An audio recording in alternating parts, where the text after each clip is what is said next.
لماذا فعلت كل هذا بنا يا رب؟ هل تخيلت يوما أن تستيقظ في مدينتك فلا تجد بشرا، بل تسمع صراخ حيوانات كانت قبل ساعات فقط جيرانا لك؟ كيف يمكن لصيد سمكة واحدة أن يتحول من مصدر للرزق إلى لعنة تمسح ملامح البشرية عن وجوه أصحابها؟ إليكم القصة الكاملة للقرية التي تلاعبت بالحدود، فكانت نهايتها عبرة للتاريخ منذ اللحظة الأولى للعهد وحتى فجر المسخ الرهيب. ولكن قبل أن نبحر سوياً في تفاصيل هذه القصة العظيمة التي تحمل في طياتها العبر والدروس، لنبدأ بالصلاة على خير الأنام وسيد البشر محمد صلى الله عليه وسلم، واكتبوا اللهم صل وسلم وبارك عليه، لعلها تشفع لي ولك يوم القيامة. تبدأ الحكاية في قرية أيلة الساحلية، تلك البقعة الساحرة التي كانت تتلألأ تحت شمس البحر الأحمر، حيث كانت الحياة تدور في حلقة مفرغة بين حركة الأمواج وشباك الصيادين. كان سكانها من بقايا بني إسرائيل يعيشون في رغد من العيش، وكان الله قد عاهدهم عهدا غليظا ومقدسا يتمثل في أن السبت يوم لله وحده، لا يجوز فيه العمل ولا الصيد ولا البيع ولا الشراء.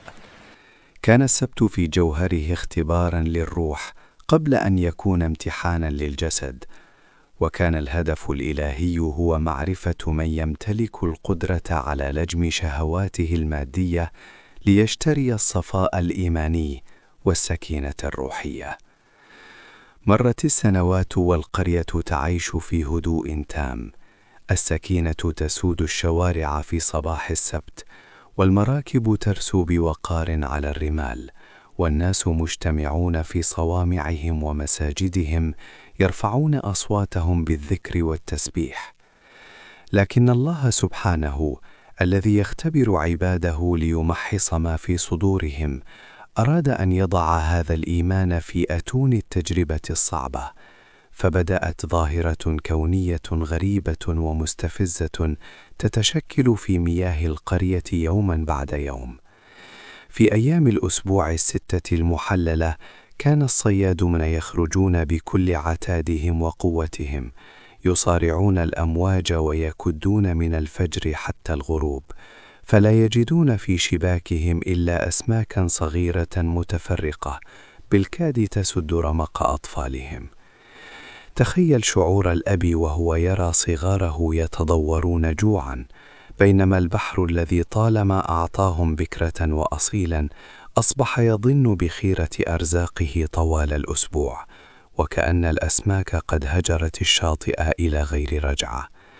لكن ومع أول خيط من خيوط فجر السبت كان حال البحر ينقلب تماما، فيتحول الساحل الهادئ إلى مهرجان صاخب وصاعق من الثروة السمكية الهائلة التي لا تخطر على قلب بشر. كانت الحيتان والأسماك الكبيرة تأتي شرعا، أي تطفو بظهورها فوق سطح الماء وتتراص عند حافة الشاطئ في استعراض مهيب، كأنها جيوش بيضاء تستعرض قوتها أمام العيون.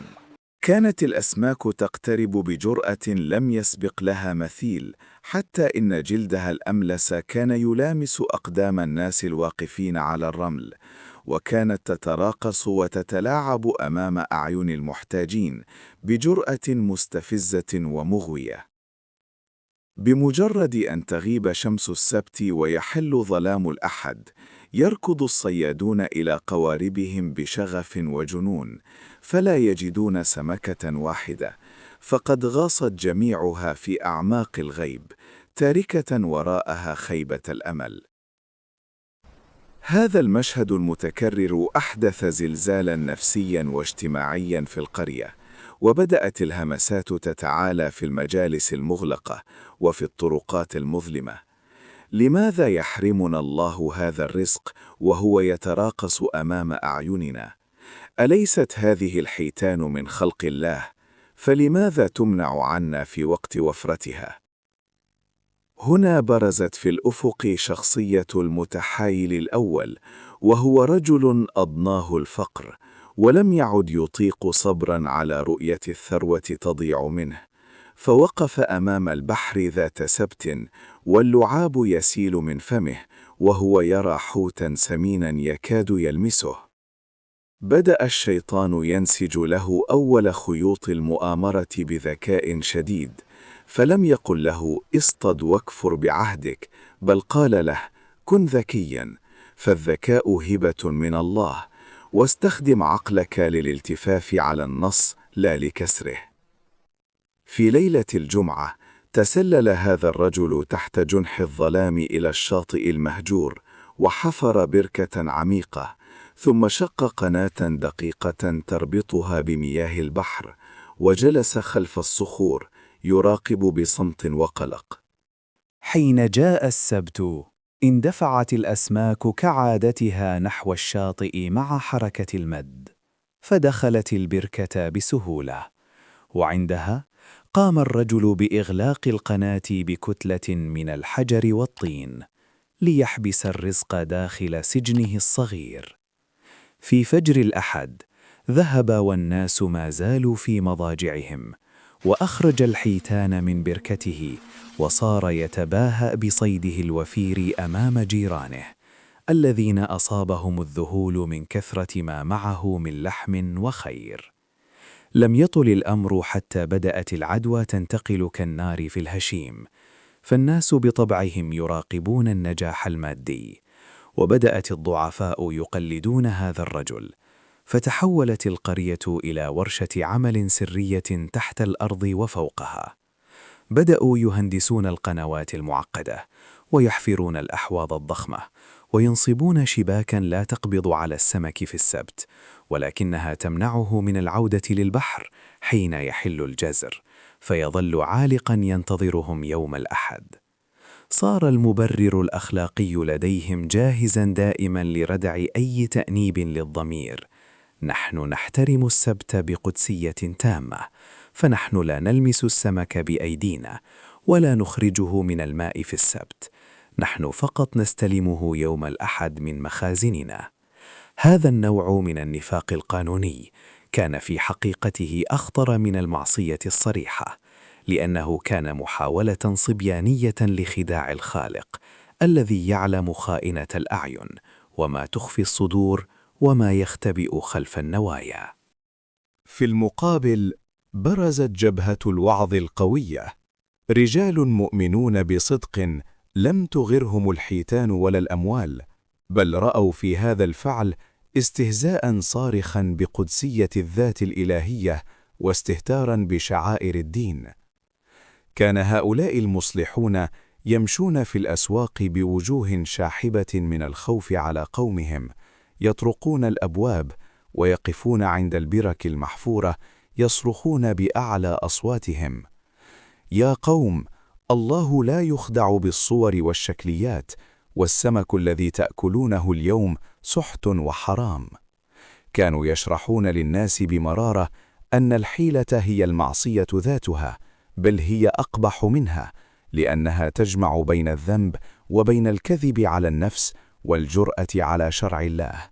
لكن الجشع كان قد أعمى القلوب. العصاة المتحايلون سخروا من هؤلاء الناصحين، بل وبدأوا يفتخرون بذكائهم قائلين: انظروا إلى بيوتنا كيف امتلأت، وإلى ثرائنا كيف زاد. لو كان الله غاضبا علينا لما رزقنا بكل هذا، أنتم فقط تعيشون في أوهام قديمة. بين هذين الفريقين المتصارعين ظهرت فئة ثالثة، هي فئة السلبيين أو المتفرجين، وهم ناس لم يشاركوا في الصيد المحرم، ولكنهم في الوقت ذاته فقدوا الأمل في الإصلاح واكتفوا بالصمت.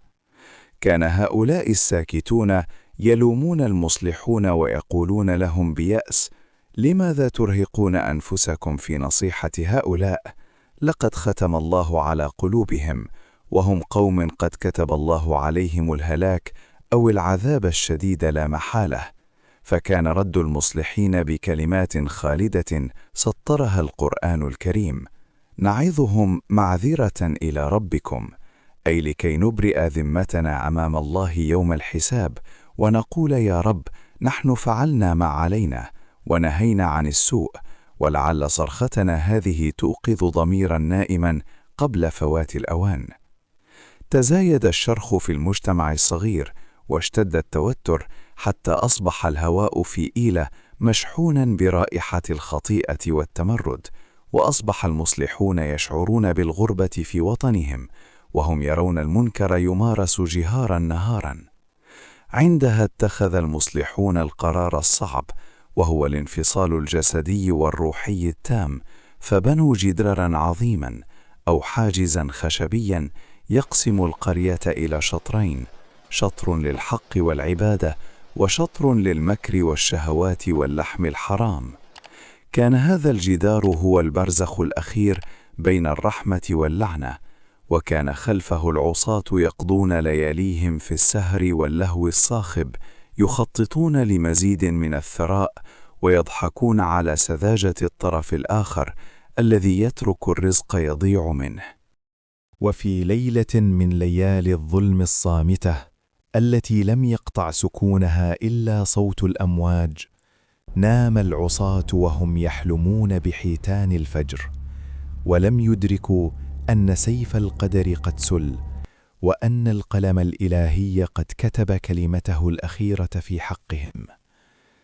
عندما تنفس الصبح وبدأ ضوء الفجر يشق سماء القرية، استيقظ الناصحون خلف جدارهم، لكنهم استشعروا برودة غير معتادة وسكونا مريبا لا تقطعه حركة البشر المعتادة في مثل هذا الوقت.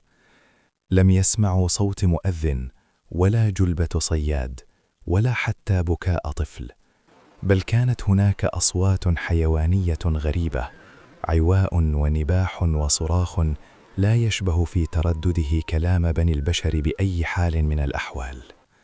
تسلل الرجال المؤمنون بخطوات مرتجفة فوق الجدار العازل، ونظروا إلى الأسفل، فكانت الصدمة التي جمدت الدماء في العروق وأذهلت العقول. لقد بقيت البيوت كما هي، لكن سكانها لم يعودوا بشرا.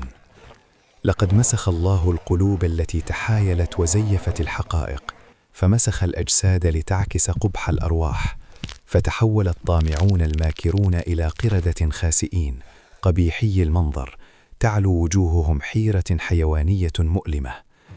كانت القردة تجري في الشوارع بهستيريا، يرتدي بعضها بقايا ثياب البشر الفاخرة التي كانت تلبسها في ليلة الغرور، في مشهد سريالي يجمع بين الرعب الخالص والحزن العميق على ضياع الإنسانية.